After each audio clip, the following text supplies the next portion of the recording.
Brain and the peripheral nervous system. The brain is the source of all our behaviors, thoughts, feelings, and experiences. It is the most complex organ in the human body and perhaps the most remarkable. The brain is made up of three main parts: the forebrain, midbrain, and hindbrain. The forebrain consists of the cerebrum, thalamus, and hypothalamus, which are part of the limbic system. The midbrain consists of the tectum and tegmentum. The hindbrain is made up of the cerebellum, pons, and the medulla. Often the midbrain, pons, and the medulla are referred to together as the brainstem. The cerebrum or cortex is the largest part of the human brain and is associated with higher brain functions such as thought and actions. The cerebral cortex is divided into four sections called lobes: the frontal lobe, parietal lobe, occipital lobe, and temporal lobe. The frontal lobe is responsible for reasoning, planning, parts of speech, movement, emotions, and problem solving. The parietal lobe helps control movement, orientation, and recognition. The occipital lobe is associated with visual perception, processing, and the temporal lobe helps control perception and recognition of auditory stimuli, memory, and speech. The cerebral cortex looks very wrinkled. This makes the brain more efficient because it can increase the surface area of the brain and the amount of neurons within it. A deep crack divides the cerebrum into two halves, known as the left and the right hemispheres. The two hemispheres look mostly symmetrical, yet it has been shown that each side functions slightly different than the other. Sometimes the right hemisphere has to do with creativity and the left hemisphere is associated with logic abilities. The corpus callosum is a bundle of axons which connects these two hemispheres. The cerebellum, or little brain, is similar to the cerebrum because it has two hemispheres and it has a highly folded surface, or cortex. This structure helps with the regulation and coordination of movement, posture, and balance. The limbic system, often referred to as the emotional brain, is found deep within the cerebrum. This system contains the thalamus, hypothalamus, amygdala, and hippocampus. The thalamus is a mass of gray matter located in the forebrain. It acts as a center for pain perception. The hypothalamus's function is to regulate homeostasis, emotion, thirst, hunger, and the control of the autonomic nervous system. The amygdala is part of the telencephalon located in the temporal lobe and is involved in memory, emotion, and fear. The final portion of the limbic system is the hippocampus. This part of our brain is important for learning, memory, and converting short-term memory to more long-term memory. Underneath the limbic system is the brainstem.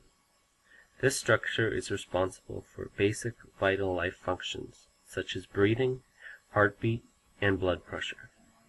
Scientists say that this is the most simplest part of the human brain because animals' entire brains, such as reptiles, resemble our brainstem.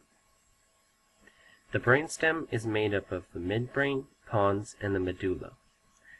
The midbrain is part of the brainstem, which includes the tectum and tegmentum.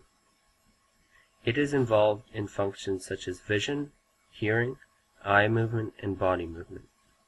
The medulla oblongata and the pons have centers for vital functions such as breathing and heartbeat.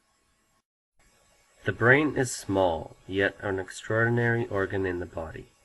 The design and processes that it can carry out is a work of art that we only know a fraction about.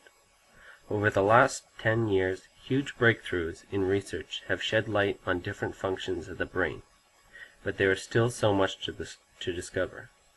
The integration of nerve cells and bundles in our brain is likely the most complex and amazing part of the body.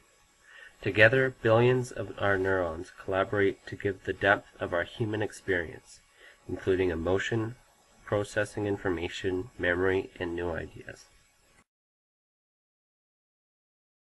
The overall main function of the peripheral nervous system, or PNS, is to connect the central nervous system to the limbs and organs. Unlike the CNS, the PNS is not protected by bone, such as the spine or skull, or by the blood-brain barrier. This leaves it exposed to toxins and mechanical injuries. These nerve pathways in the PNS are divided into multiple groups and sections. The two main groups are the somatic nervous system and the autonomic system. The somatic nervous system includes all of the neural pathways that are caused by voluntary actions, or anything that you can tell your body to do consciously. It controls skeletal muscle actions that are told to happen from your conscious decision. An example of using the somatic nervous system would be moving your arm or sticking out your tongue. The autonomic nervous system includes all of the neural pathways that are involuntary actions, such as your brain telling your eyes to blink or your intestines to contract. Most of these actions are involuntary, but some, such as breathing, can be altered with the conscious mind. The autonomic nervous system has two subsystems, the parasympathetic or PSNS, and the sympathetic nervous system or SNS. The parasympathetic nervous system regulates internal organs and glands unconsciously. The parasympathetic system is specifically responsible for stimulations of activities that occur when your body is at rest, such as secretion of saliva or digestion enzymes into the stomach. The sympathetic nervous system is involved in stimulations of activities that prepare the body for action, such as increasing the heart rate and increasing the release of sugar from the liver into the blood. The SNS is usually classified as the system used in a fight or flight response. Usually only one system or the other is active at a specific time. The use of the two autonomic systems can be switched according to the situation and interactions with the environment. For example, if you are resting in a park and just finished a picnic, your parasympathetic system would kick into action. Your heart rate would decrease, and the digestive structures of your body, such as your intestines, would increase their performance. Suddenly, a hungry bear appears and confronts you for your food. Right away, nerve impulses gathered from your senses switch the autonomic nervous system, which was parasympathetic, to the sympathetic nervous system.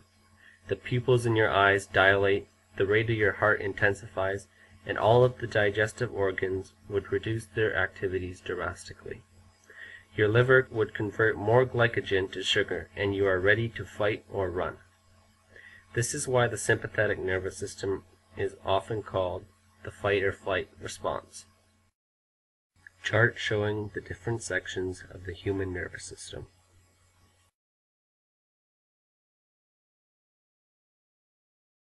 The entire nervous system is an intricate community of nerve cells interacting together in specialized ways. The human nervous system's unique complexity has been explored for centuries. Each year brings new and exciting understandings. For us explorers, there are still many secrets waiting to be unraveled and understood. Only time will tell what new and fascinating discoveries lie ahead.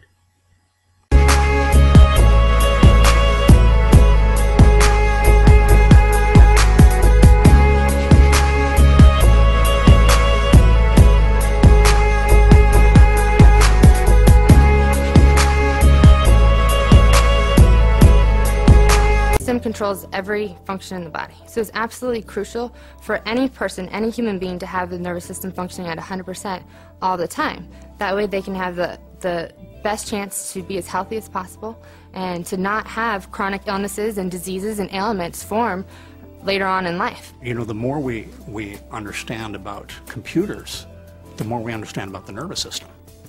And we know computers limitless capacity, and it's the same thing with the nervous system.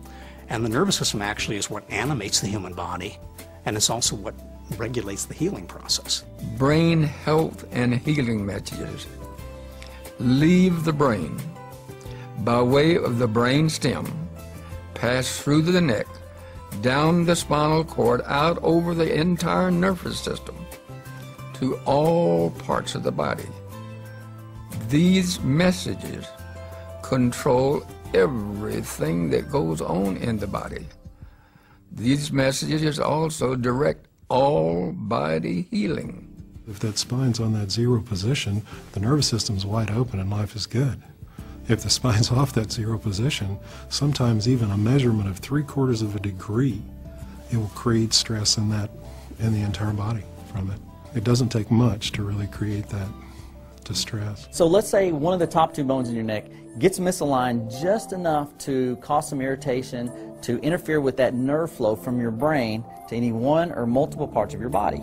Well, if where those particular nerves go do not get a full amount of nerve flow, then that part of the body is not going to work the way it's designed to work.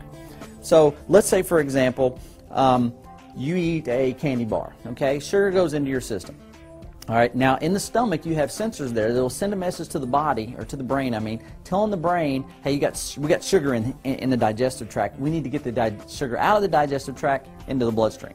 So then the brain then sends a message down to the pancreas, telling the pancreas, hey, we need to produce insulin. Well, let's say there's a bone misaligned here, and it's interfering with that nerve flow to that pancreas. Well, it may be interfering 1%, 2%, 10%, 50%, anything less than 100%, your pancreas isn't going to be working the way it's supposed to, thus you get diabetes, okay? Now, let's say you were to go in here and we were to find that, and we were to correct that misalignment. Now all of a sudden you get 100% of that nerve flow from the brain down to that pancreas, and then the pancreas again starts functioning the way it was supposed to. You get the full amount of insulin into the system, the sugar is taken out of the digestive system into the bloodstream. Now all of a sudden you no longer have diabetes. That 1 millimeter affects your nervous system, and because the nervous system controls everything, that's why that has such a powerful impact. Correcting that allows your body to finally heal.